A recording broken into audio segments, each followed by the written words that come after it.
欢迎回到英雄联盟职业联赛2014夏季赛事的赛事现场 ，YG 跟 W1刚才第一个 BO2啊，最后。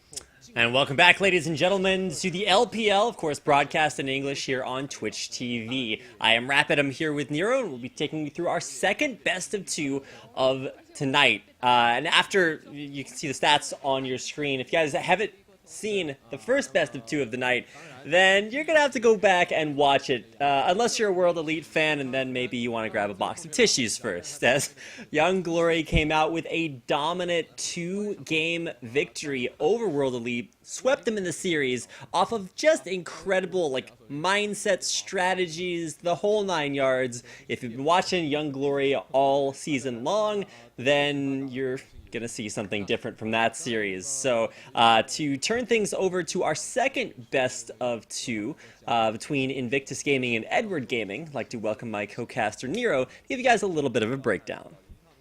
Yep, so right now Invictus Gaming isn't really showing their best performances lately, but I hope that they will get their hands together and finally start winning some games, because they're actually finding themselves at a very, very low spot in the standings, and that is a bad thing. On the other hand, Edward Gaming have just lost against World Elite in a best of 3 at IEM, so that may be also a big sign of a little bit of a slump. So, well, actually, if both World Elite and Edward Gaming start doing a little bit worse right now, then there will be a big shake in the whole LPL. So we'll see if maybe both Invictus Gaming teams can pick up some wins today, because Young Glory is, of course, a sister team to Invictus.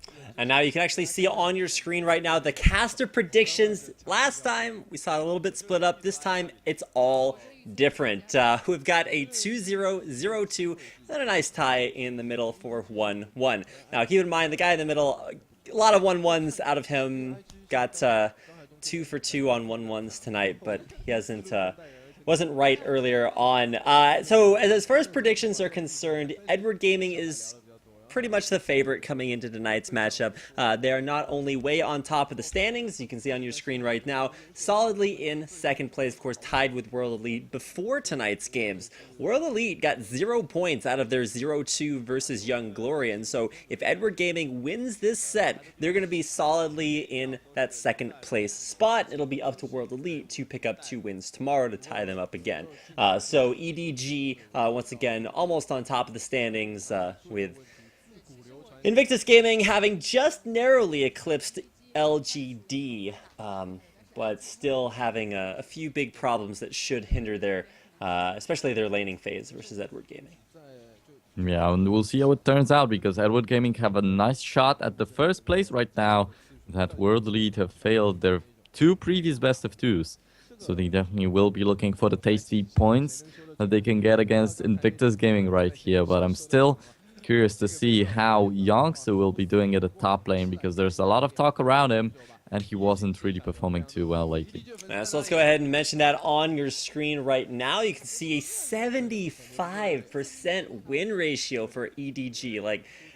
It's been a while since we've seen that. Back when Cloud9 was first admitted into LCS, people were marveling over how they barely ever lost a game. Well, it's kind of the same way for the top 3 teams in LPL. And of course, 75% win ratio is a pretty good way to establish yourself as one of the best teams in China. Edward Gaming, they came out as a super group last split and had their fair share of issues, but coming in tonight looking strong. Koro won in the top lane, a little bit of a sort of tanky monster. You can see his last game played there on Mundo, but he'll have his hands full. At least in his series tonight. He'll be going up against, keep in mind, I want to say a mismatch against Youngsu, who has a similar champion pool, but does a little bit more with it. You can see as we go down the lineup just now, making it to the big man in the mid, and this is going to be you. You can see his champion pool right there. Somehow got a Kassadin game in, but is primarily a Ziggs Syndra player. Yeah, definitely. Ziggs is a hell of a strong champion on him. We do see a lot of Syndra bans against him also, so definitely going for some kind of a different pick, because Syndra is an aggressive assassin kind of champion and Ziggs is just looking for the wave clear and the poke.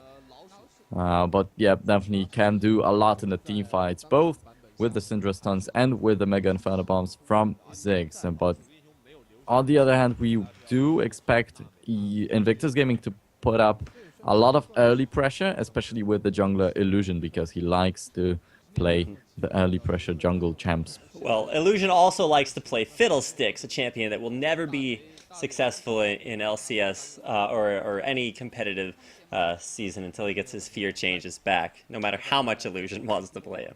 But has been favoring maybe a little bit of Skarner mixed in there. We've already seen a great game from Skarner tonight, as it was actually Yinfu who played him to great success for Young Glory earlier on. You can see the duo lane here of Name and FZZF, arguably the strongest duo in China right now, and going up against IG rather, should be a big source of strength. Now, before you predict the 2v1 going into tonight's game, keep in mind that you're talking about IG's bottom lane. Kid and Kitties are crazy. These guys are sometimes hot and cold, but they offer very different strength to IG, who will come into tonight's games, like you can see on your screen, with a 50% win ratio, right around the middle of the pack.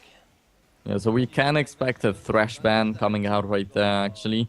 And yeah, coming back to this Skarner, it was played in the previous game by Yinfu, but it also got banned in the next one. It's such a feared champion at the moment. This Skarner comes out more and more often and gets banned sometimes also. That is a big surprise, and that's good because we get to see the new champions coming in. And Edward Gaming talking about their AD carry. I would love to see this Jinx played once again. Yeah, you'll see a notable lack of Thresh being played in Kitty's last few games, which is not because he's not good at him, it's because he is extremely good at him. So should be seeing, like you said, the Thresh banned out there. But more importantly, what we're looking to see is the strategic diversity tonight out of Edward Gaming. They haven't really shown a lot of that traditionally. Their styles pretty much pick a good team fight composition and force 5v5s over and over and over again. Invictus Gaming, I feel like a lot of times they all in on one strategy, and if that doesn't work, then it's another 15 minutes of watching them painfully lose the game. Especially when it comes to closing things out.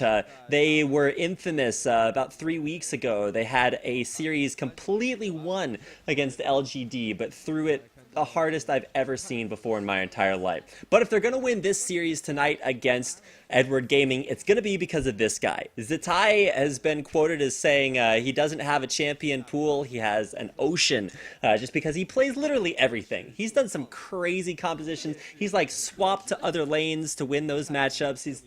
He's just done it all. So extreme diversity. We'll see what Zitai can do here against you.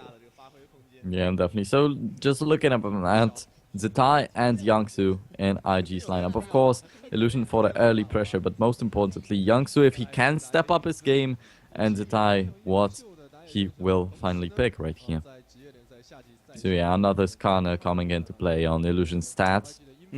I think Illusion, after his Fiddlesticks just got destroyed, he was desperately searching for another champion, and Skarner was just kind of on the fringe of the meta, situational, and he's picked it up, and I gotta say, I like his Skarner. The only problem is that it's very team composition specific, because a lot of times he's had some questionable impales that have kind of been a little bit rough. But as we continue up the IG lineup, here is their top laner, Yongsu, and you can see those big Gragas games in his champion pool.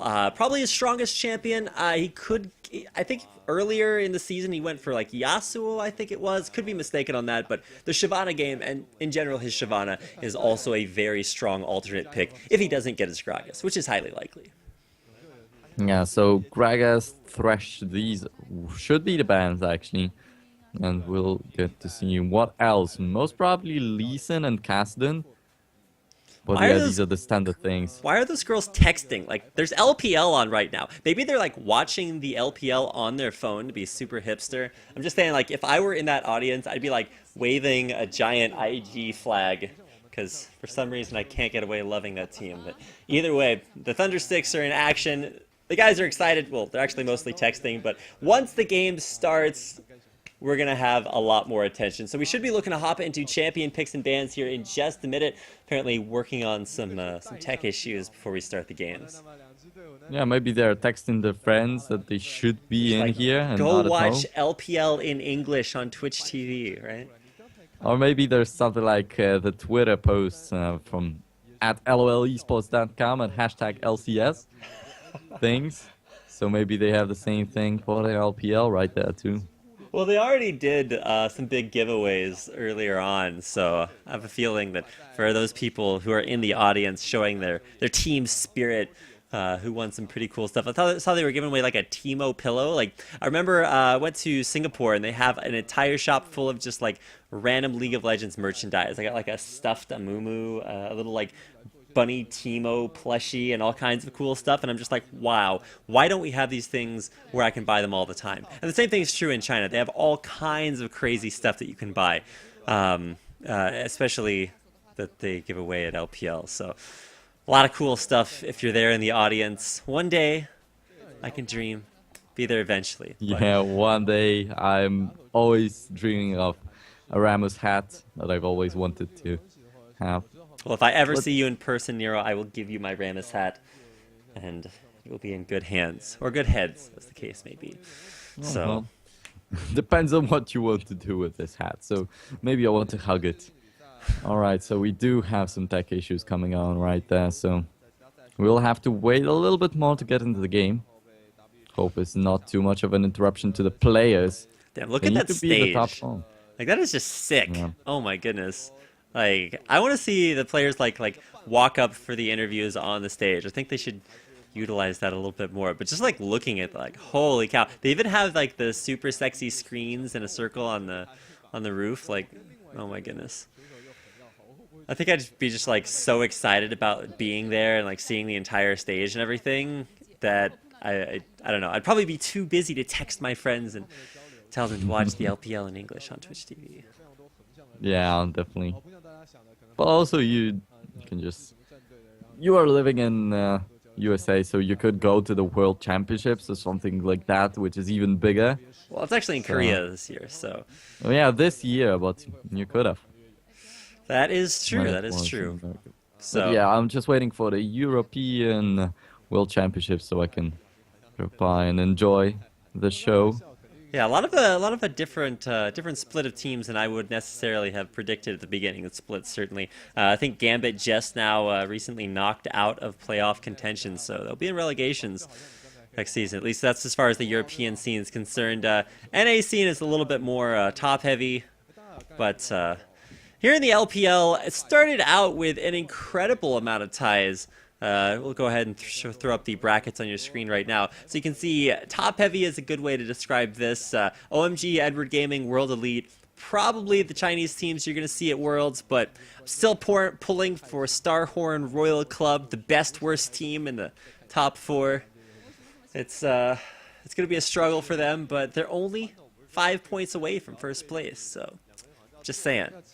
And plus they have a game versus World Elite, who is not having a good week at all, so we'll see if they can maybe grab some early points and get back up there in the standings. We'll see if they can make it up there. I meant to say that they were the worst best team, not the best worst team. I think Young Glory are the best worst team. Like, those guys are looking good. Yeah, definitely. And we also have a lot of talent in the LSPL that we have seen in the Damascus Cup lately. Well, yeah, we'll get to see more of that on Mondays. And it's definitely coming, don't miss that one, guys.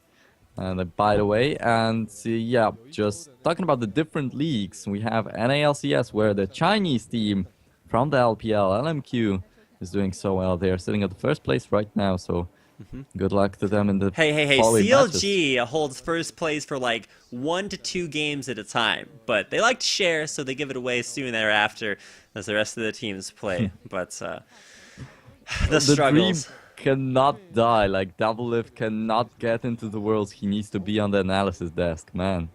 I'm curious to see what they'll have if he doesn't get up there. But of course, I'd love to see him playing at Worlds.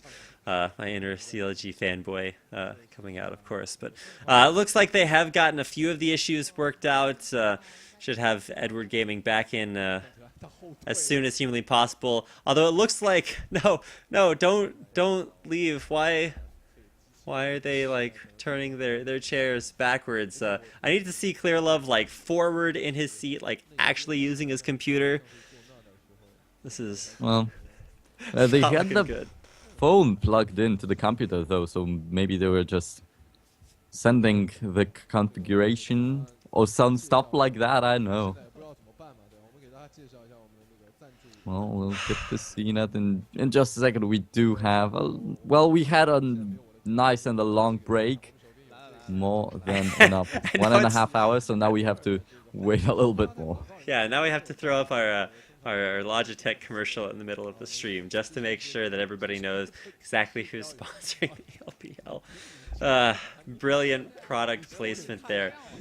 They're like, this mouse is almost is even better than my predictions today, which probably actually not been all that awesome. I think you predicted a 1-1 earlier between IG and Young Glory. He was the only one to actually predict a 2-0, but in favor of World Elite, so that's even worse. Oh, that's right. He had the worst prediction last time, and the two other casters predicted 1-1. So that makes a little bit more sense. I think this time around he actually predicted 1-1, and the other guys went with 2-0s. Or the other casters went with 2-0s. So my prediction, I guess I'd say 2-0 for Edward Gaming, but honestly, Invictus Gaming, like, you can literally never count these people out. They can have lost like 18 games in a row and then pull out something crazy and take games off the best teams in LPL. So I remember back when I was casting them in the Gigabyte Stars Wars League tournament outside of LPL, they started pioneering things like double bruiser compositions bottom lane and would just dunk 80 carries and actually beat World Elite like that in a couple of very clutch matches. So IG, they've got crazy strats. Illusion is... I don't know how that guy jungles. Sometimes he just pulls out like the weirdest stuff. Also a big fan of the level 2 cheese gank, at least from what I remember. So we'll see if he's got some crazy jungle strategies to show us out here tonight. And IG as a whole, just kind of a wild card. They win games, they should lose. They lose games, they should win. My predictions will never be accurate as long as they are playing. Yeah, so as you said, they could lose like 20 games in a row and then win one, the most important one. And especially when, if not today, when Young Glory just won 2-0 versus World Elite. That is the chance of Invictus Gaming to show off. I think they've run out of things to advertise. So we have some IG fans in the audience, apparently. I often wonder if they should like segregate the fans like in the middle between the games. They just spend that hour-long break splitting the fans up so they don't fight during the games. You can see there is a lot of IG fighting on the screen right now. A random World Elite fan. He's super sad, but he actually won a prize earlier, so he's probably not actually very sad. But you can see his thunder sticks are definitely lowered right now. Fan, but he's not sad as a human being, so to say. Pretty much. Yeah, we're getting into a commercial break actually, so we'll get a lot of delay before this game. Alright, so we're going to throw into a little bit of a break for ourselves. Hopefully this does not last longer. Scumbag Clear Love is delaying the games, but hopefully he gets his tech issues fixed. We'll be right back after a short break for our second best of 2 of the night. It's the LPL in English, of course, broadcast here on Twitch TV. Don't go anywhere, we'll be right back.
CG is really valuable because it allows us to bring our champions to life. It allows us to get up close and personal with our champions in a completely unconstrained way.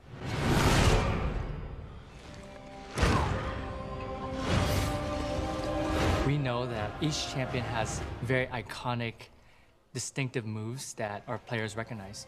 So we're constantly trying to be as authentic as possible and as close to the game as we can be. We're going to try to hit that. One of the difficult things is, as artists, we can't take what happens in the game and interpret it completely literally. Garen's a perfect example. If Garen was just spinning around the CG the whole time, we would have what feels like a cartoon. We saw the cut of the Garen scene and it didn't have the spin. Garen is not Garen if there's no spin, so how can we make a spin that's not like a literal interpretation, and then Brad got up and he did his thing?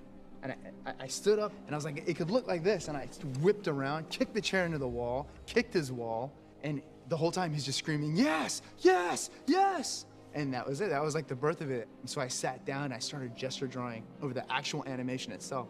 There was a lot of back and forth on getting that to look really authentic to Garen, but in a new way.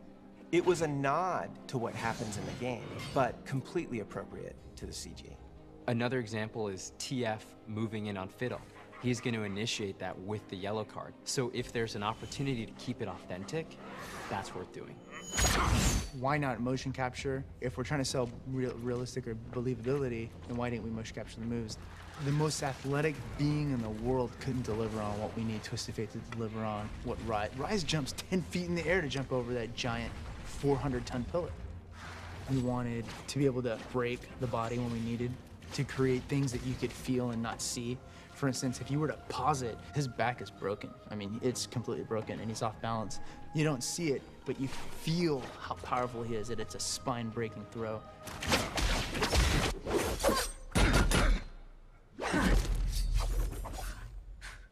Personality is incredibly important when we're creating these champions. Annie's cool because she's like this two-sided kind of character. She's very cute and adorable, kind of innocent looking on the outside, but then you know she's got this demonic kind of twisted inside. We decided we definitely needed to shoot video reference and kind of get some ideas going. So one of our fellow writers, Christina Wan, volunteered to do some video reference for us, and she did such an awesome job on it that the animator working on it basically just took that reference and put it on Annie. It was like interpreted brilliantly, and it just really came to life, and it became this really cool moment. We put so many fine details into the CG that no matter how many times you watch it, you're gonna notice something new every time. You may notice that Demon Blade Trindamir's sword is actually breathing for a split second. You may notice that Tibor's tongue, when he's hanging by Annie's side, is actually flopping around, hand animated. It's touches like that that we think add a little bit of extra magic to the experience. This CG for us is really a gift to the players. And we know our players want to see our champions come to life.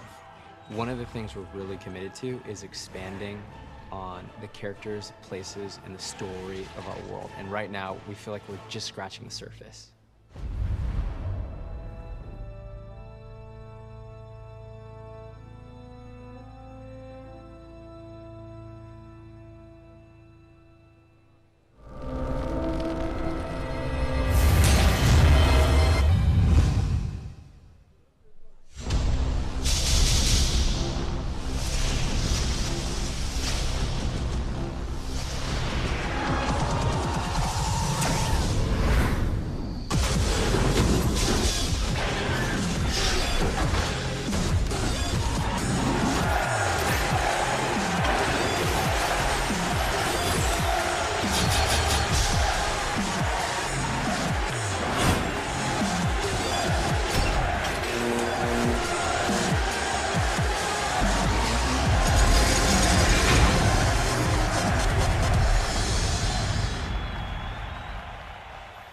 好的，各位观众朋友，欢迎回来，让大家久等了啊！在经过了一小段的休息时间，有工作人员替厂长更换完电脑之后呢，我们马上就要来开始进行今天晚上的 BO2。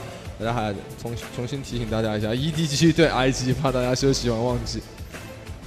看起来已经准备好了，EDG 的队员们也是情绪看起来战意高昂，嗨呀！对，口耳已经抖起来。对啊，IG 相对来说，小孩也在抖。对的。哎，其实职业选手好像都有这个习惯，我看过非常多职业选手，他们都会有抖动腿。哎呀，起手就把亚索干了。And welcome back, ladies and gentlemen, to the LPL here in English, broadcast, of course, on Twitch TV. I am Rapid. I'm here with Nero. We'll be bringing you guys our second best of two series of the night. It's going to be Edward Gaming, EDG. We'll be taking on Invictus Gaming, IG, in a best of two, like I said. So we're getting this thing started here in Champion Select. Apologies for a little bit of a delay as we hop into our first picks and bans. We're going to see Braum banned out here against Kitties. Expected the Thresh ban, so you might actually see two support bans, all right, unless EDG want to first pick that champion. Yeah, definitely. And there comes the Yasuo ban against the Tai too, so he's a really strong Yasuo player. There is a video on where he explains how to play that champion and specifically. And well, just waiting for this Thresh ban. I can't believe that EDG will give it away to IG, so yeah, as you said, maybe the first pick, but I don't really believe that they will give it away unless they have some nice strats.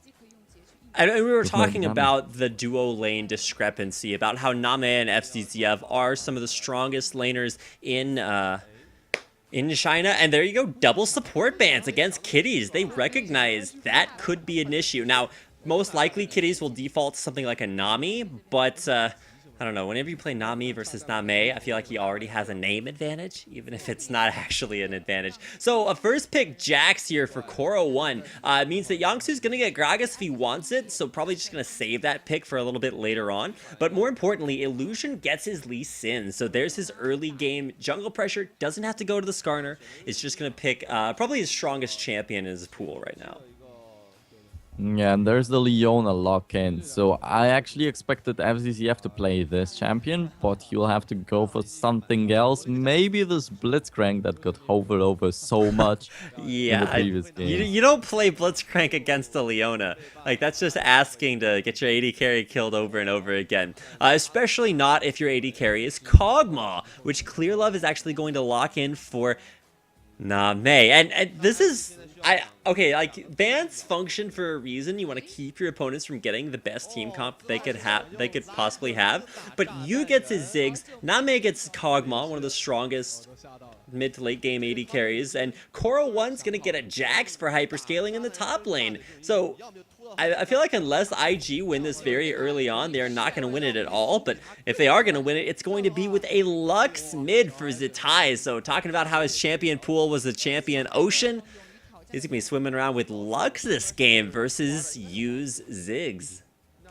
Yeah, and still talking about the comfortable champions. Kid gets his Ezreal, so maybe finally he'll get a chance to test it out, and maybe it will work out. But yeah, this is not going to be a Twitch into the jungle. I don't believe that. Hey, I believe in the Twitch jungle. I'll never forget watching the old jungler for World Elite Academy bust that one out. It was primarily because he used to be an AD carry main, but bought a Sword of the Occult.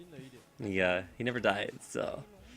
So yeah, adding a Name to that, so maybe a Boots of Mobility plus Yomu's Ghostblade into the jungle. Well, I don't think we're quite going to see that one. It is going to be Rengar jungle for EDG versus Illusion's Lee Sin. So probably the top two junglers in LPL right now. And if you're Insect, you're watching this and you're just like, wow, I wish I could play both of those champions. But either way, EDG with a pretty picture-perfect team comp. Like, there's nothing wrong with that. Strong champions in every single role, every single lane.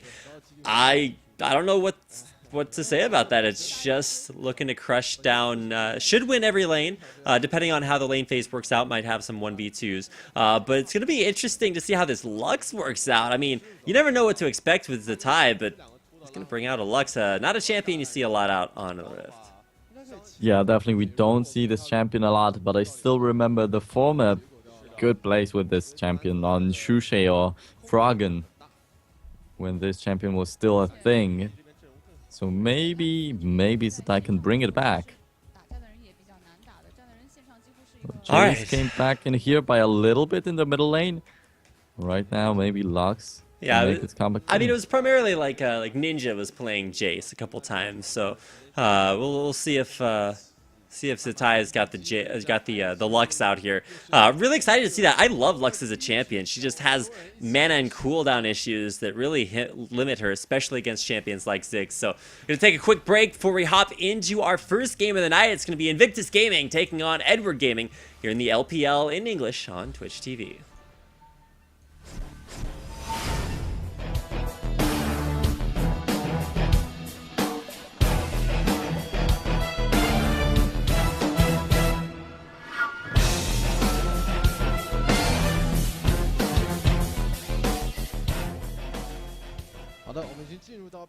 Welcome back, ladies and gentlemen, to our first game and our second best of 3 of the night. It's Edward Gaming in the blue taking on Invictus Gaming in the red. I'm Rapid. I'm here with Nero. We'll be breaking down some early game action, starting off by kind of introducing Invictus Gaming. They're the team to come into this as the underdogs, but with some new champion picks and a very strong early game potential. Can they make enough of an impact early to deal with Edward Gaming and their incredibly strong late game comp? Yeah, so we'll get to see that. And Name is so close to getting cut by Kitties, but, well, Kitties can't really kill the enemy AD carry so early on the game. I don't know about poke him that. up by a little bit. Sports are pretty strong early, especially if you're a Kog'Maw. You probably don't want to get chunked out too hard. See, Kitty's already winning that, but Name is just going to be like, FCZF, come on, you're my support. Go get it. So. And FCZF will get him. They even did With like a the tremendous counter sword. ward. There's like, I'm going to ward here. No, I'm going to ward here. So some early ward coverage, but interesting to see the 1% runes. I forget what stat that's actually supposed to be. It's not crit chance. Lifesteal, crit chance, whatever it is. Oh, that's the 1 point in spell vamp and lifesteal. All right, the so it's utility tree. masteries, not the runes. That's pretty weird. I don't know why on earth you'd put a point in there, but that does mean that Zatai is actually spec'd into the utility tree, actually relatively heavily to pick up that point. At least that's what I believe it is. Of course, if that's not the right stat, let me know. But I think that's actually what it is. We had the double 1%, so probably yes. All right, so we'll see how he manages against use one of the best champions, Ziggs, on this Lux. But yeah, still in the bottom lane, there would be a lot of action, but there's the lane swap, killing the mood from Invictus Gaming.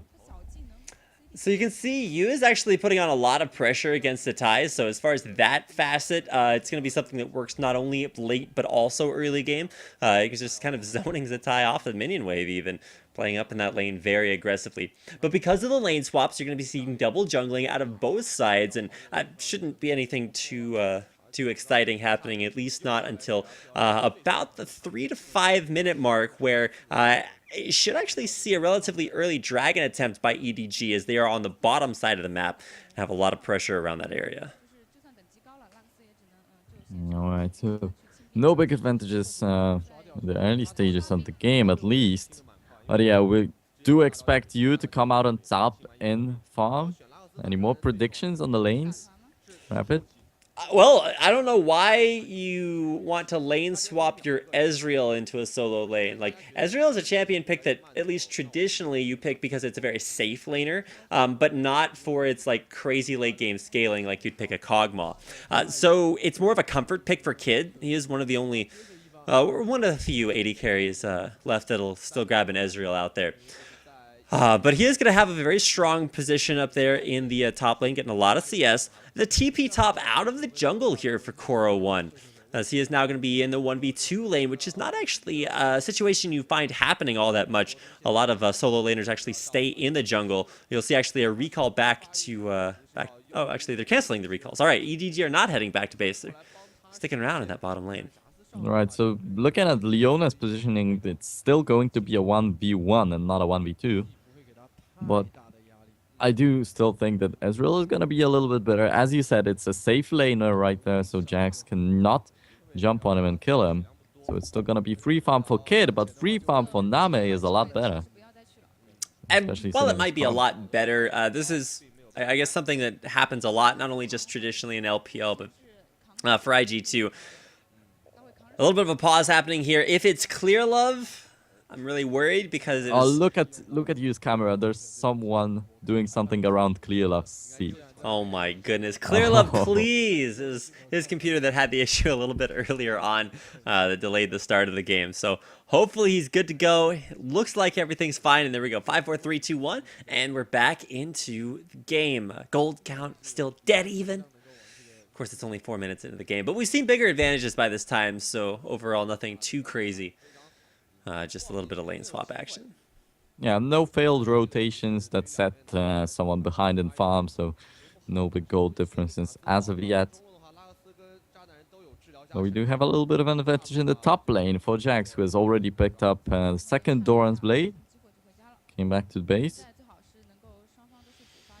So an early buy there for Jax. He took a trip out of lane, missed out on a little bit of CS, but then came back with a stronger itemization. And you can see no extra items picked up just yet for Yong-Su, who is just sitting on his early Doran shield. But he is getting support from kitties, more importantly, which will allow him to lane a little bit longer without having to worry about falling too far behind in his items, which, to be honest, aren't really all that effective because he shouldn't really be using his items to fight all that much anyway.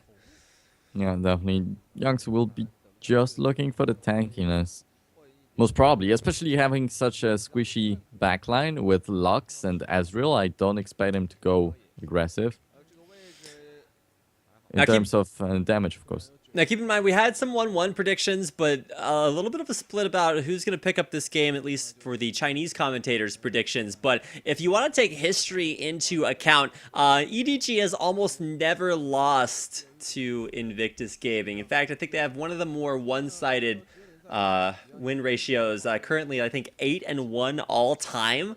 So EDG, not a team you can expect to lose here against IG. But with comfort picks and that Lux mid, I'm really curious to see how that works out here. Because ideally, you want to land that binding into burst combo and the double semi-global ults. Well, I guess one semi-global, one actually global. The Lux Ezreal synergy. You catch somebody out and you just burst them down at very long range. So something really exciting to see, but it's also very hard to coordinate.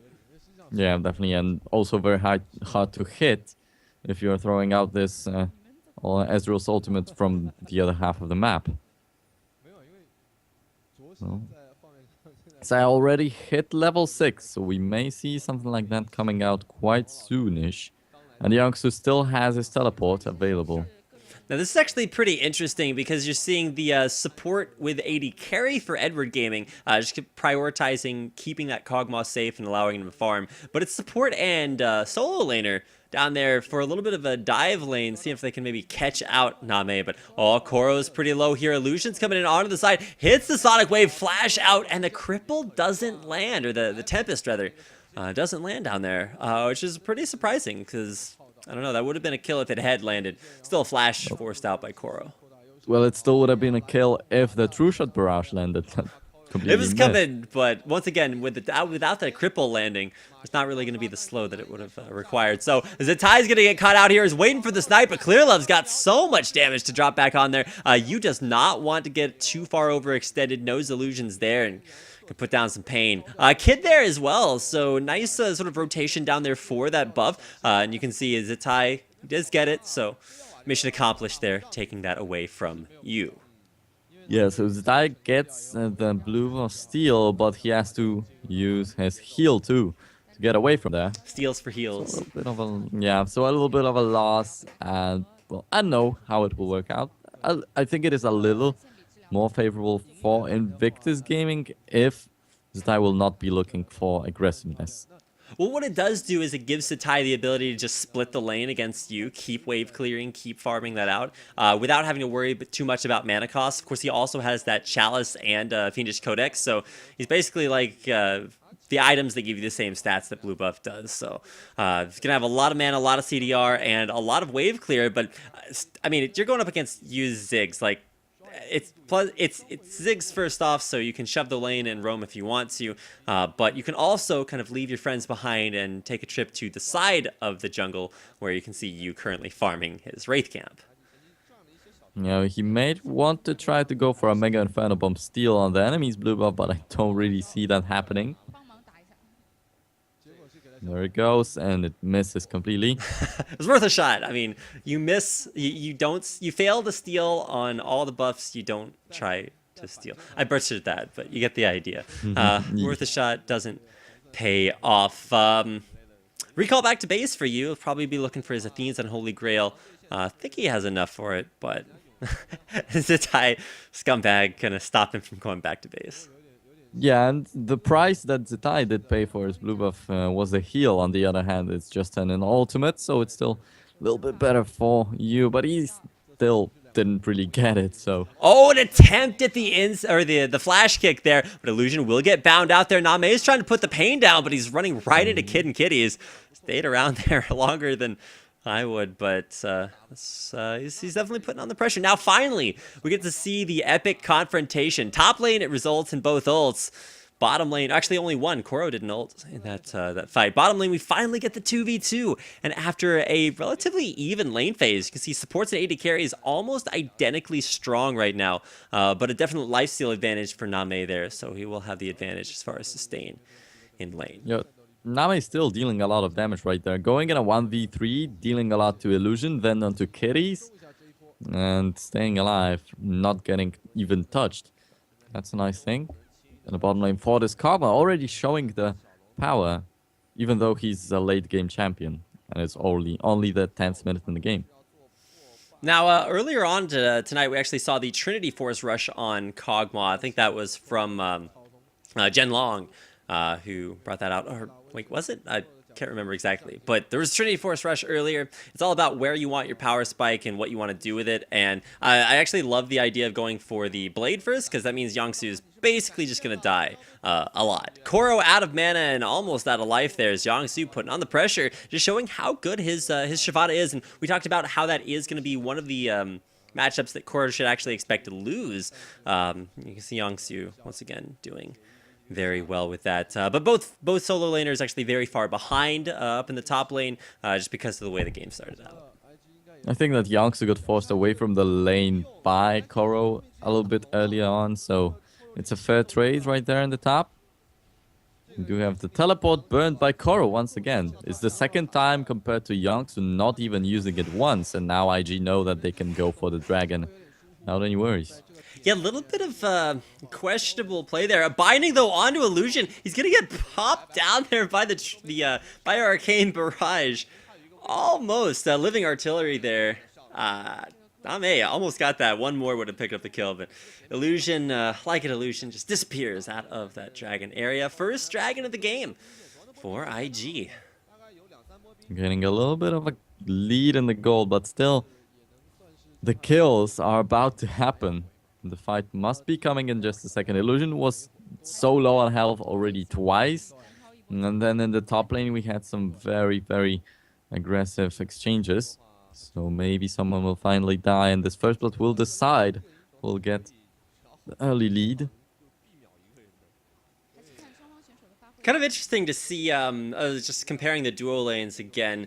Kitties is playing Leona, and like traditionally, he plays very disengaged heavy champions like Nami and Thresh. So you're usually looking for him to like peel for his AD carry. You can still do that with Leona, but primarily she's used to like engage. And I really think that the purpose Kitties plays in this IG team comp is to set up for Zitai into Kid. So namely, you stun lock somebody with Leona, and then you throw down Lux and Ezreal on top of them, and it's a ton of AoE, and you can probably catch some people in the crossfire too. So it's an interesting idea, but once again, it's going to take a team fight in order to show it off.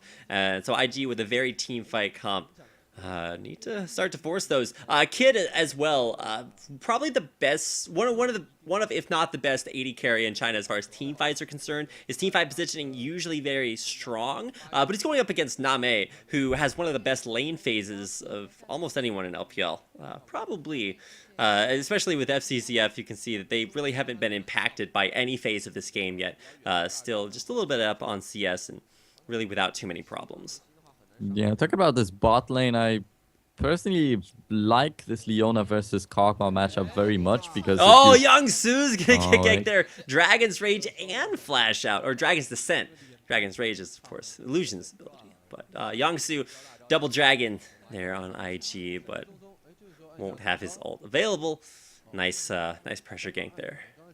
Yeah, and so to continue the talk about Leona versus Kog'Maw, if you lock up a Kog'Maw without any escapes, plus the damage from your passive, it's a lot. So I definitely like it, but IG is not looking for this kind of an aggression in the bot. Instead, they are going for the top where they kind of failed too.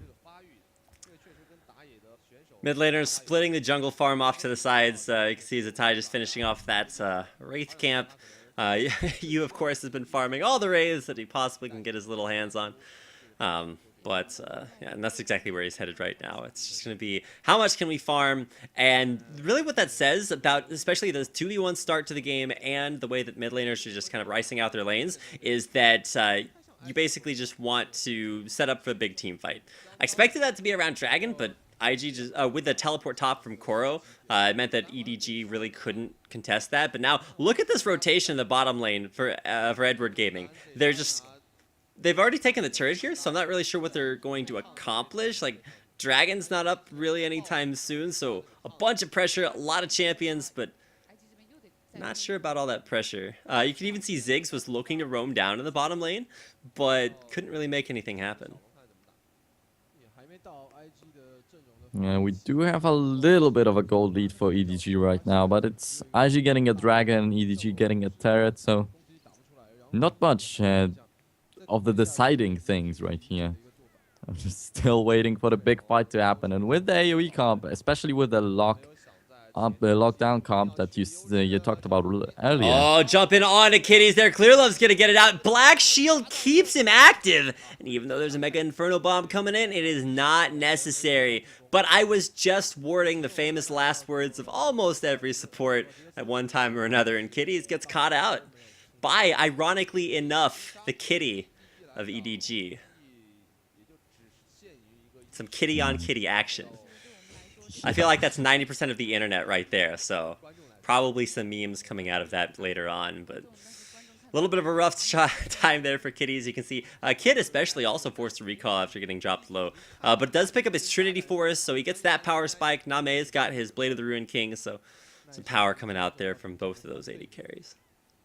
This Kitty, though, is a little bit big and scary compared to what this Leona can pull off.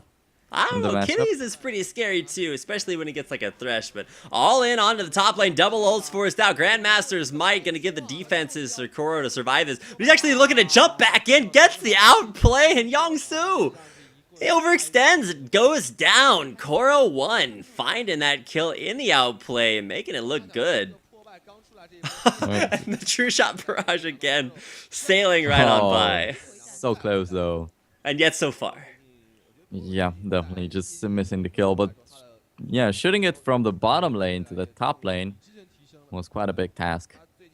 I mean, he's tried it twice and it hasn't worked out either time. And I feel like that's what IG are kind of going for, like a not so global Karth assault. You want to make sure like one of your lanes gets low, or one of the opponent's lanes gets low, and then just snipe him off from long range.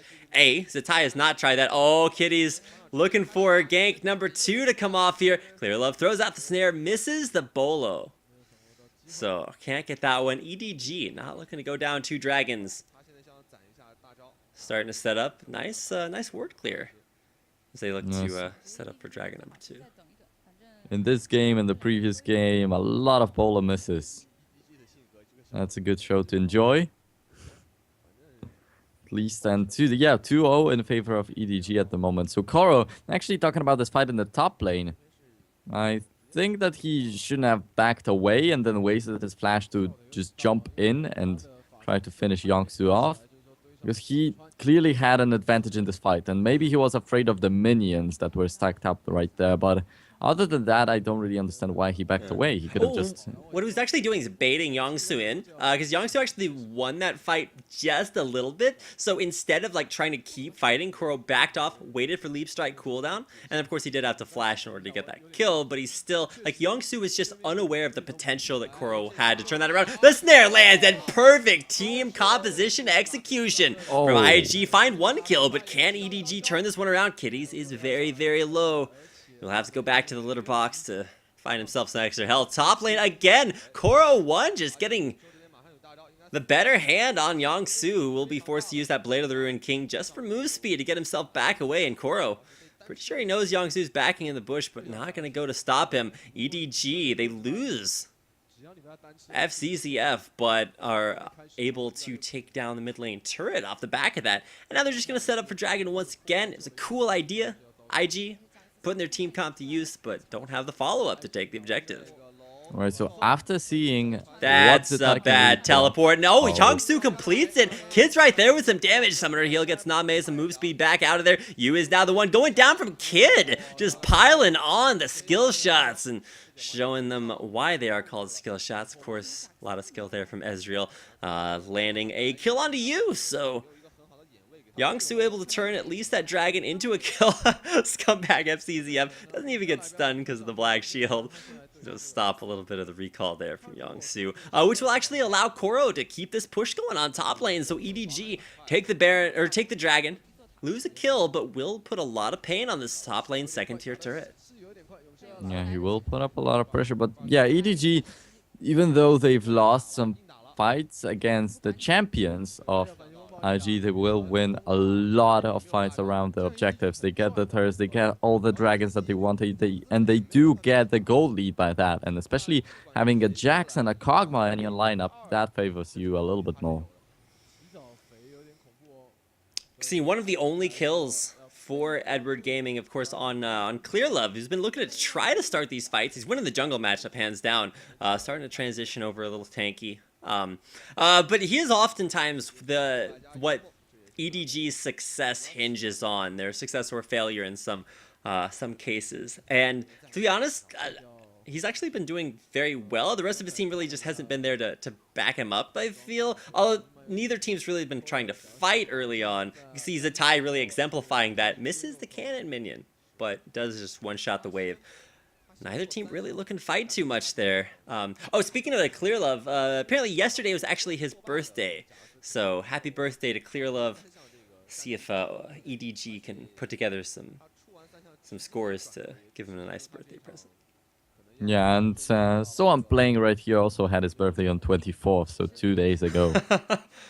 That's a lot of birthdays going down. I wonder if like the LPL give away the prizes like they give away to the audience. And, like, happy birthday, here's a Teemo pillow. Not that I would like a Teemo pillow for my birthday.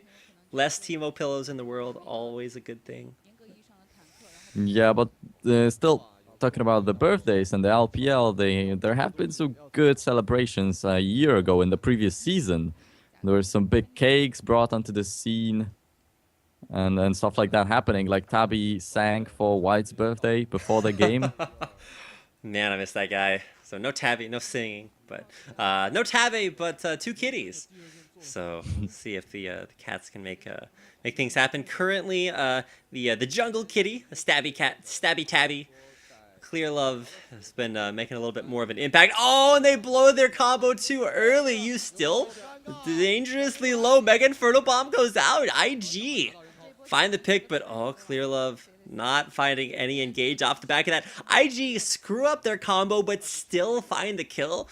That's pretty impressive. And now off of that kill, looking to pressure that mid lane turret. Yeah, Clearlove definitely didn't want to go for a 2v4 right there, and well, IG shouldn't have any problems getting this time. There we go. Kitty's over-engaging there, forces the rest of his team to either commit or die. Flash out there from Zatai. He's going to continue that, but Kid's trying to turn it around. Flashes over the wall, gets the auto-attack there. Has to dodge away from that Dark Binding, going to get the safeguard. Arcane or True Shot Barrage does not hit again there onto Clearlove, but now, oh, Kitty's in the top lane. Koro's going to drop that stun. Kitty's goes down underneath the turret. Was that an execute, though? It was! Kitties gets the execute. Now, oh, actually, FCCF dies from the burn. Kitties grabbing that with the red buff, or Kid, rather, grabbing it with the red buff, but gets bounced under turret U. There to find a counter kill. Speaking of a counter here, Koro coming in, got a counter strike up here in just a second. Flashes in for the double stun. He's got some bombs getting dropped over the wall there. Illusion flashing away there. Yongsu very low. Mega Inferno Bomb just a little bit short. It's a tie backing away, but kill on to FCZF nonetheless. But a nice suicide as Kitties manages to get the execute against Koro 1. Yeah, and still, it was such a long fight that you managed to come back to life and get some kills off of that. And yeah, IG coming out on top, and that is their big combo. And I actually started believing in that when they killed FCCF around this dragon area, when they even ate through this black shield without any problems and dealt such a huge amount of damage. And that is the strength of this Lux and Ezreal. We'll see if this works out against EDG in the late game, because that's when the things are going to get sloppy for IG. And regardless of the combo, like the team fight synergy here for IG, Kid is just going monstrous there. You saw he actually flashed over the wall, which put a wall behind him into Name to grab that kill. Like, that was super manly, and that's exactly the style of Ezreal that Kid plays. Like, people think Arcane Shift is an escape ability, but Kid's sort of like the better half of Zuno when he goes into these team fights. He just loves getting aggressive there on that the Ezreal, and he's making it pay off now. 5-1-1. Well, logically speaking, why would it be an escape ability if it has the damage on it? Oh, that's true. Well, keep in mind they used to also have like healing on the Essence Flux from Ezreal. They kind of dealt with that one. It's like Ezreal's an AD carry that heals and buffs, and oh wait, we can't have him do all those things. So they fixed that about him, but they didn't fix the ability to go super ham, which is something Kid enjoys doing at all points in time. And that's working out really well. I haven't seen him play this Ezreal for quite a long time, and I've forgotten how he plays this champion, and that's the real way of doing that. All right, now EDG set up for Dragon, but they were about a minute early. Now IG are going to look for their second Dragon of the game, but getting the smite, it is Illusion who grabs it right before he dies. Now, Kitty tanking up 2 champions. Kid, though, in the back, just getting down a ton of extra damage. Mega Inferno Bomb doesn't hit onto the AD carry, but Youngsu's taking up a little bit too much. Turns around. Snipe's coming out, but it's not enough to take out Clear Love, who will barely survive that. A 3-for-0 exchange. Edward Gaming smash the fight. Yeah, in exchange for a dragon, they still come out on top. They might want to push some turrets, steal some of the jungle camps. But the thing that I want to talk about right here is IG's team comp. Whenever Chaos crawls into a fight, they are completely useless. Like, Kid cannot do enough damage alone with his ultimate, and Zitai can't do it either. So, yeah, if they blow their ultimates on 2 different targets, here we go for a replay of that team fight. Illusion is going to smite the dragon right before he dies, like literally the second before he dies. But Kid is spending all this time DPSing Koro, who has Counter-Strike and his Grandmaster's Might. Now, Koro doesn't even commit onto Kid because he knows he's so zoned out of the fight. And EDG just collapsed back onto Yongsu, doesn't even stand a chance. The laser mostly just stops Edward Gaming from taking Baron off the back of that team fight win. But more importantly, like you said, when EDG are the aggressors, when they're the ones starting these fights, IG just kind of fall apart. When IG starts the fights, they land these cool like Ezreal, Lux, Leona combos that are pretty awesome to watch, but need to pull those off in the team fights to win the game. Yeah, they need to pull it off on one target. They cannot split, because that's when it starts to crumble. And we do have a little bit of an advantage in favor of EDG, but still IG keeping quite well in the game. Yeah, so keep in mind, IG still have better positioning, at least around the Baron area. Unfortunately, their Pixel Brush ward is just barely outside the vision of that Baron buff. So the ward for EDG survives inside the pit, which is why you need double pink ward coverage of the Baron area, not just one. Coverage of the lane is also important, as Koro 1 getting a split push on bottom lane. Yongsu going to try to stop him, should be able to at least push him off the turret, but no, Koro able to take it down there. He actually takes it for just a little bit there, walking around. That's the 5th turret of the game. Edward Gaming winning team fights, winning turret leads. Not a whole lot they're losing right now. Oh yeah, and that's what I said. In the late game, that's when the things get sloppy for IG if they cannot catch anyone off guard. And it is really hard, especially with this Morgana on the other side, with the black shield. So they can't land any stuns, any roots, anything at all. All right, I said there wasn't a lot that that EDG were behind on, but the one thing that is going to be a continual thorn in their side is the 5-1 Ezreal Kid. The scores may look even at 6-6, but it's all about where those kills have gone. 5-1-1 on that Ezreal, and you can see Ionian Boots of Lucidity picked up, so he's going to be casting a lot instead of the more auto attack based Ezreal you'd see with the Berserker Creeps. Or if you're Genja, you just buy defensive boots on Ezreal because why not? Because you want to stay alive for us as long as you can. I feel like as an AD carry, if you're building defensive boots to keep yourself alive, you probably have bigger problems. But Clearlove, though, is going to stealth over all the wards into the Baron Pit. Now, that's not an aggressive Rengar ult. It was mostly used because it will reveal all the enemy champions around Rengar. So just use to scout things out, making sure that EDG weren't walking into a bait there. An attempt at Youngsu to steal the white does not work out. Yeah, and if you watch the gold when they hovered over it, Lux actually has pretty much the same amount of gold that Ezreal does. So two big carries are doing so well on IG, but, well, question is, once again, can they really pull off their combo? Yeah, speaking of those 80 carries, Name has gone for the Yomu's Ghost Blade into Last Whisper. That is a ton of armor penetration. Mostly a reaction to Youngsu, who he will be able to destroy. Of course, also the Yomu's a good reaction against being jumped on by Kid. Theoretically, in the burst damage combo kind of deal, Kid should win that against Name. Oh, the FCZF gets bursted out there. The laser combo into the True Shot Barrage. Black Shield just a second too late. And that is FCZF dying to that team fight combo again. Or the global combo from IG. They've got coverage all over the world. The globals killing FCZF. Yeah, so talking about this Yomu's Ghost Blade, it's not only about Kid.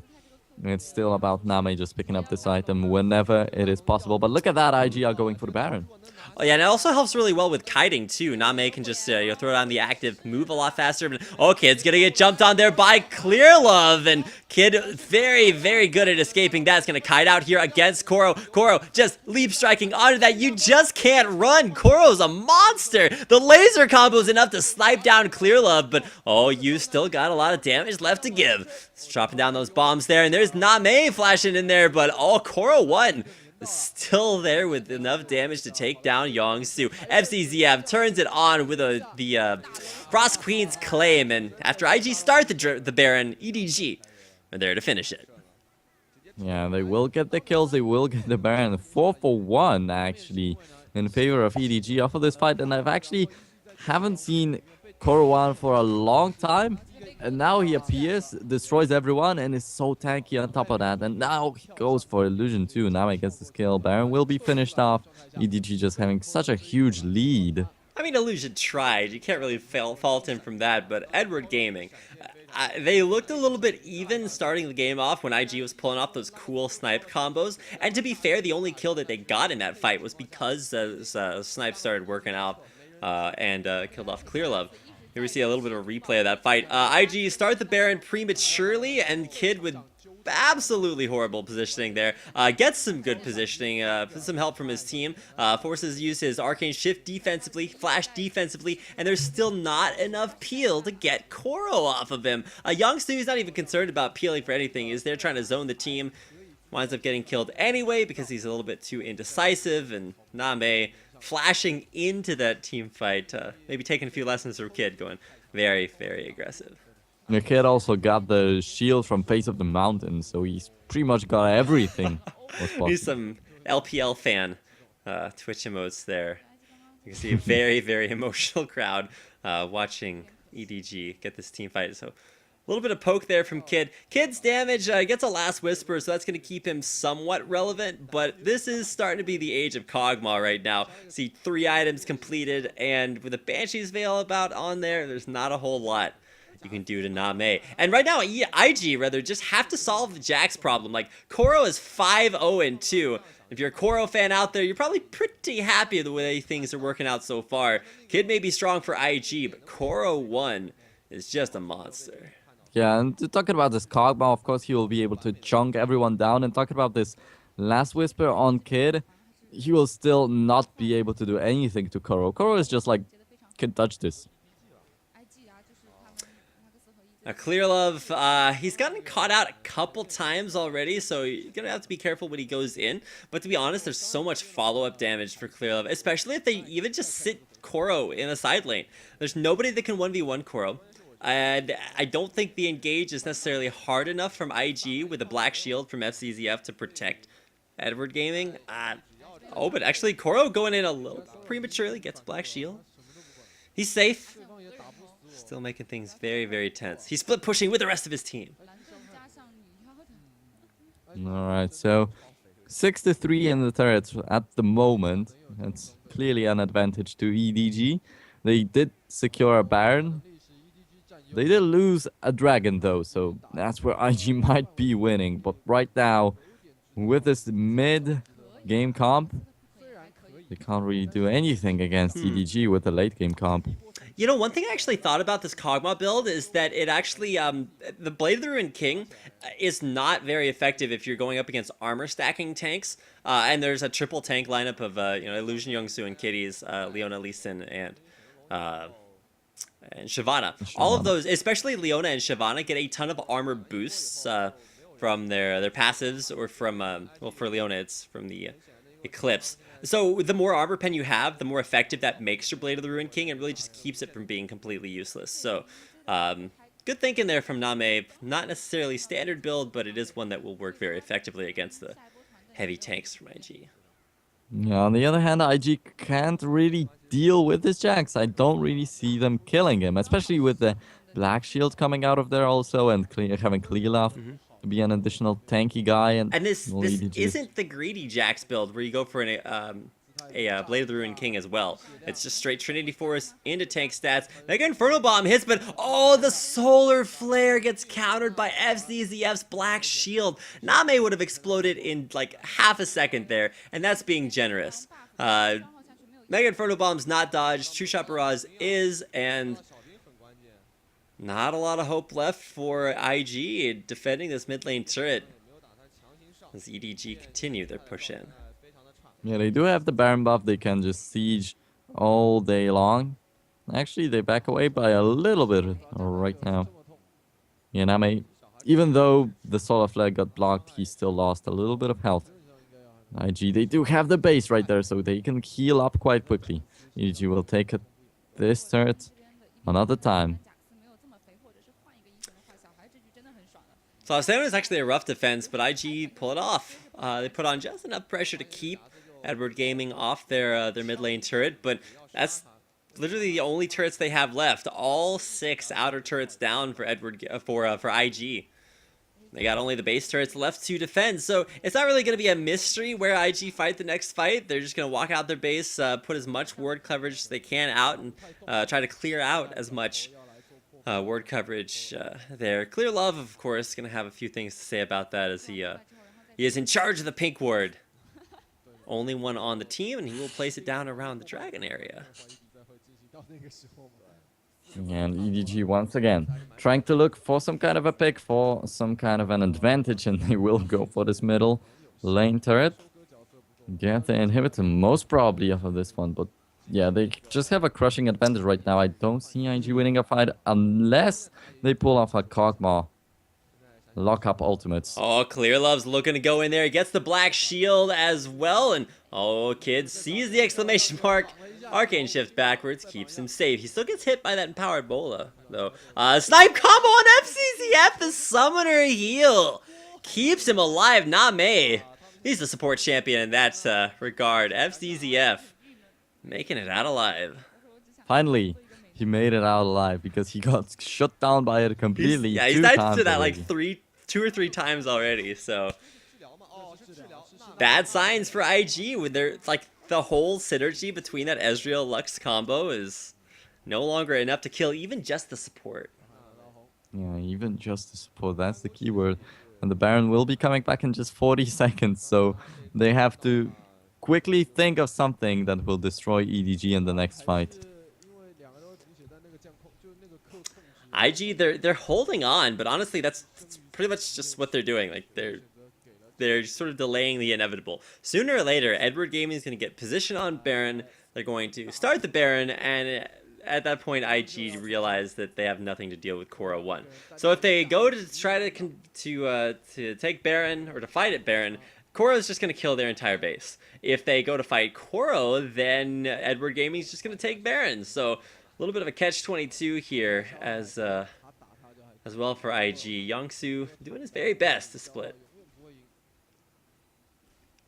Yangsu doing his very best to split, and he can't really pull it off by against Koro 1 especially. Yeah, there's an 8-kill difference between Koro 1 and Yangsu. 0-3 versus 5-0. So that is that is the struggle going down in the bottom lane. 30 CS advantage, but of course it's the kills that make Koro ahead. Oh, Clear Love, he's going to throw on a Thrill of the Hunt. Zatai going to get slowed out there. Clear Love jumping in. There's a Dark binding onto Illusion. Teleport into the pit. Name is going to get burst down. There's the Zhonya's from Zatai. And actually, a flash over the wall keeps him safe. Kid is going to get DPS there by Koro. I don't think he's going to be running away from that one. Name, though, will find the Acathian surprise for at least 1 kill. Zatai, Zatai goes down 4 for 1 exchange. And you still got the damage. Kitty is staying alive as long as he possibly can, but he will die there. It's a 1 for 5 as Edward Gaming smashed the fight looking for inhibitors. And a triple kill for Koro 1 right now. Just look at the timers. 39 minutes in the game, 50 seconds of a death cooldown.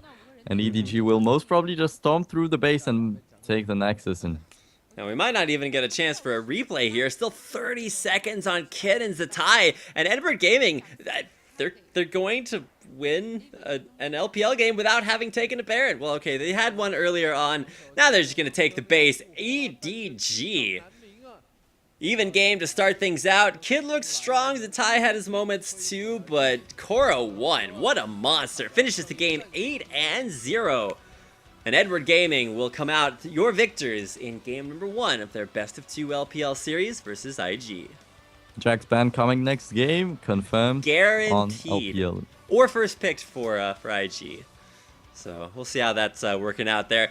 Game 1, of course, in the books with a victory for Edward Gaming. We'll see a little bit of highlights and recaps on the screen while we take a quick break. But don't go anywhere, because when we come back, we have the last game of the night. As Invictus Gaming try to split evenly versus Edward Gaming and keep them from locking in that second place spot, taking it totally away from World Elite, who've done their very best this week to give it to them. So we'll take a quick break, be back for game number 2 here in about 10 minutes, so stick around. Don't go anywhere.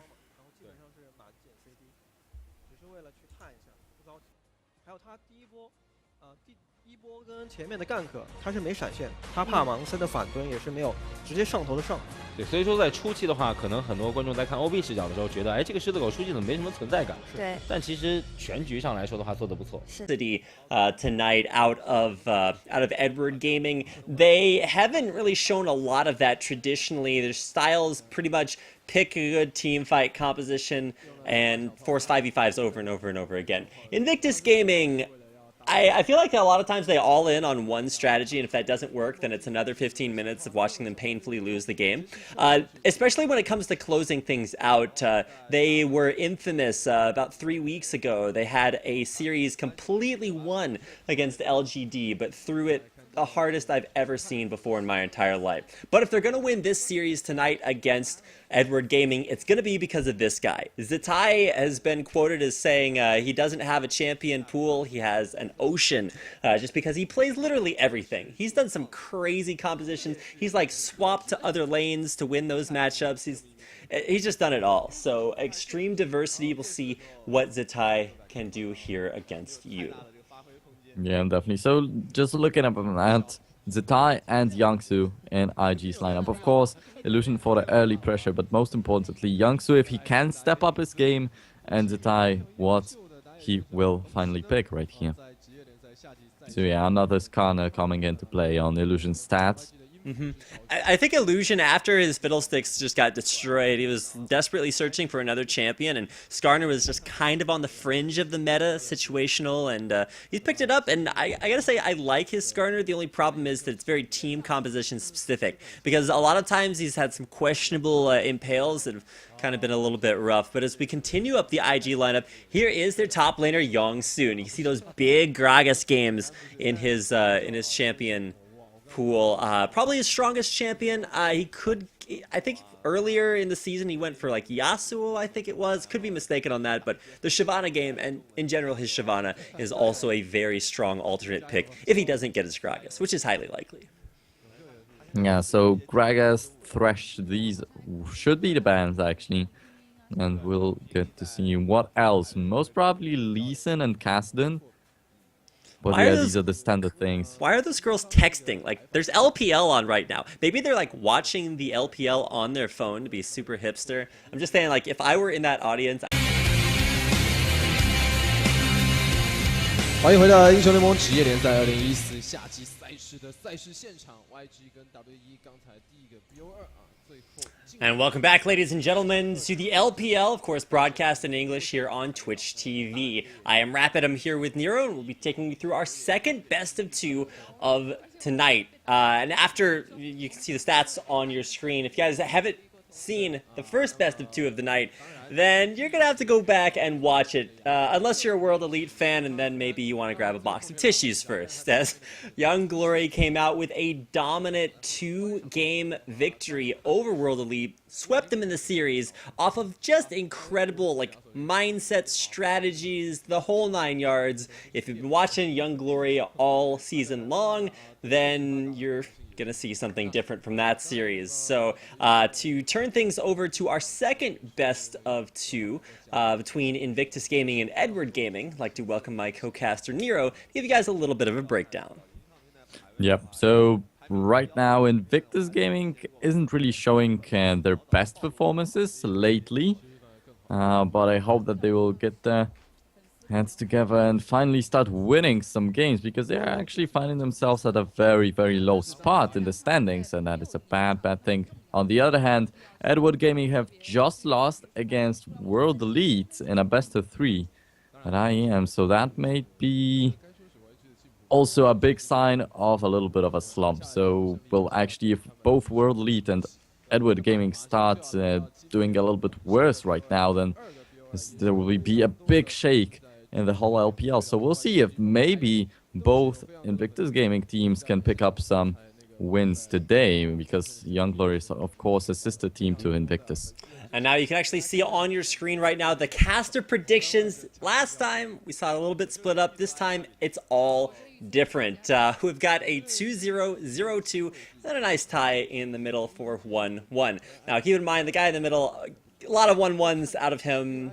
Got 2 for 2 on 1-1s tonight, but he wasn't right earlier on.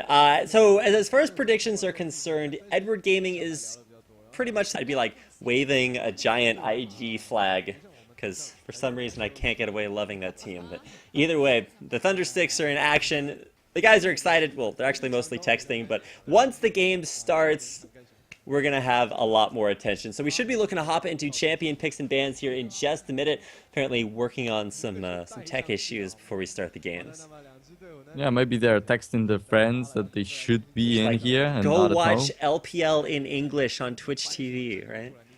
Or maybe there's something like the Twitter posts from at lolesports.com and hashtag LCS things. So maybe they have the same thing for the LPL right there too. Well, they already did some big giveaways earlier on, so I have a feeling that for those people who are in the audience showing their team spirit, who won some pretty cool stuff. I saw they were giving away like a Timo pillow. Like, I remember I went to Singapore and they have an entire shop full of just like random League of Legends merchandise. I got like a stuffed Amumu, a little like bunny Timo plushie, and all kinds of cool stuff, and I'm just like, wow, why don't we have these things where I can buy them all the time? And the same thing is true in China. They have all kinds of crazy stuff that you can buy, especially that they give away at LPL. So a lot of cool stuff if you're there in the audience. One day I can dream be there eventually. Yeah, one day I'm always dreaming of a Ramos hat that I've always wanted to have. Well, if I ever see you in person, Nero, I will give you my Ramos hat, and you'll be in good hands, or good heads, as the case may be. So, well, depends on what you want to do with this hat. So maybe I want to hug it. All right, so we do have some tech issues coming on right there. So we'll have to wait a little bit more to get into the game. Hope it's not too much of an interruption to the players. Damn, look at that stage. Like, that is just sick. Yeah. Oh my goodness. Like, I want to see the players like walk up for the interviews on the stage. I think they should utilize that a little bit more. But just like looking at, like, holy cow, they even have like the super sexy screens in a circle on the roof. Like, oh my goodness. I think I'd be just like so excited about being there and like seeing the entire stage and everything. That the favorite coming into tonight's matchup. They are not only way on top of the standings, you can see on your screen right now, solidly in second place, of course, tied with World Elite before tonight's games. World Elite got 0 points out of their 0-2 versus Young Glory, and so if Edward Gaming wins this set, they're going to be solidly in that second place spot. It'll be up to World Elite to pick up 2 wins tomorrow to tie them up again. So EDG, once again, almost on top of the standings with Invictus Gaming having just narrowly eclipsed LGD, but still having a few big problems that should hinder their, especially their laning phase versus Edward Gaming. Yeah, and we'll see how it turns out, because Edward Gaming have a nice shot at the first place right now. That World Elite have failed their 2 previous best of 2s. So they definitely will be looking for the tasty points that they can get against Invictus Gaming right here. But I'm still curious to see how Youngsu will be doing at the top lane, because there's a lot of talk around him and he wasn't really performing too well lately. So let's go ahead and mention that on your screen right now. You can see a 75% win ratio for EDG. Like, it's been a while since we've seen that. Like, back when Cloud9 was first admitted into LCS, people were marveling over how they barely ever lost a game. Well, it's kind of the same way for the top 3 teams in LPL. And of course, 75% win ratio is a pretty good way to establish yourself as one of the best teams in China. Edward Gaming, they came out as a super group last split and had their fair share of issues, but coming in tonight looking strong. Koro won in the top lane. A little bit of a sort of tanky monster. You can see his last game played there on Mundo, but he'll have his hands full. At least in his series tonight. He'll be going up against, keep in mind, I want to say a mismatch against Youngsu, who has a similar champion pool, but does a little bit more with it. You can see as we go down the lineup just now, making it to the big man in the mid, and this is going to be you. You can see his champion pool right there. Somehow got a Kassadin game in, but is primarily a Ziggs Syndra player. Yeah, definitely Ziggs is a hell of a strong champion on him. We do see a lot of Syndra bans against him also, so definitely going for some kind of a different pick, because Syndra is an aggressive assassin kind of champion and Ziggs is just looking for the wave clear and the poke. But yeah, definitely can do a lot in the team fights, both with the Syndra stuns and with the Mega Inferno Bombs from Ziggs. But on the other hand, we do expect Invictus Gaming to put up a lot of early pressure, especially with the jungler Illusion, because he likes to play the early pressure jungle champs. Well, Illusion also likes to play Fiddlesticks, a champion that will never be successful in LCS or any competitive season until he gets his fear changes back, no matter how much Illusion wants to play him. But has been favoring maybe a little bit of Skarner mixed in there. We've already seen a great game from Skarner tonight, as it was actually Yinfu who played him to great success for Young Glory earlier on. You can see the duo lane here of Name and FZZF, arguably the strongest duo in China right now, and going up against IG rather, should be a big source of strength. Now, before you predict the 2v1 going into tonight's game, keep in mind that you're talking about IG's bottom lane. Kid and Kitties are crazy. These guys are sometimes hot and cold, but they offer very different strength to IG, who will come into tonight's games, like you can see on your screen, with a 50% win ratio, right around the middle of the pack. Yeah, so we can expect a Thresh ban coming out right there, actually. And yeah, coming back to this Kana, it was played in the previous game by Infu, but it also got banned in the next one.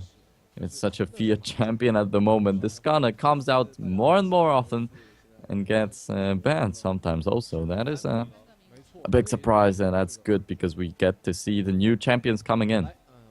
And Edward Gaming talking about their AD carry. I would love to see this Jinx played once again. Yeah, you'll see a notable lack of Thresh being played in Kitty's last few games, which is not because he's not good at him, it's because he is extremely good at him. So should be seeing, like you said, the Thresh banned out there. But more importantly, what we're looking to see is the strategic diversity